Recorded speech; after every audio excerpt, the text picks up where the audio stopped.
good friend Camilo Pérez Bustillo.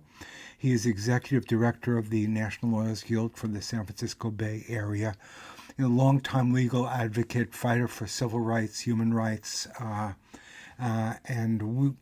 Camilo, I know there's a tribunal coming up. The tribunal is this Saturday, March 30th at 10 a.m.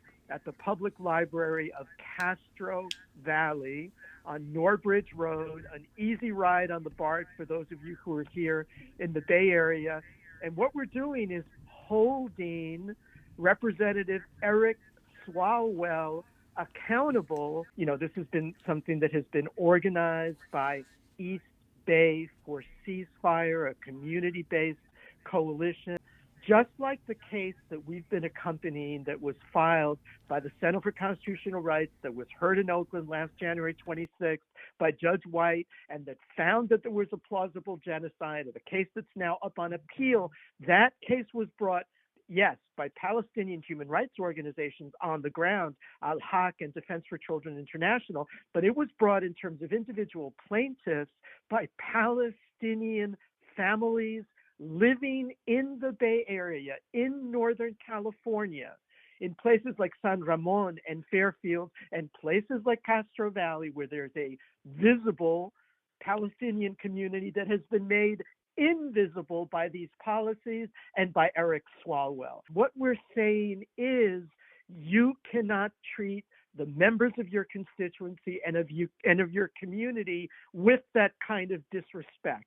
You have to recognize their dignity, and you have to recognize the pain that they are living with every day since October or since 1948 or since 1967. Start clocking it whenever you wish, but they have inherited the weight of that genocide in their daily lives. Those are the voices that will be highlighted in the first part of the tribunal. And then what we'll be doing is sharing testimonies like that of Josh Paul and of the other Palestinian victims who participated in the court hearing in Oakland, so that we not forget those voices and what they're trying to tell us. Just like Aaron Bushnell, just like Shalene and Josh Paul and the others, these are the flashing lights of history coming in our direction. But until members of Congress and other prominent political figures like Eric Swalwell, who reflect the same self-contradictory and self-serving opportunistic position as that of the Biden administration, speaking out of both sides of their mouths and not acting with the kind of courage that others, like those we've been invoking, have done, we need to close that gap. And the only way to do that is with our bodies and our consciences.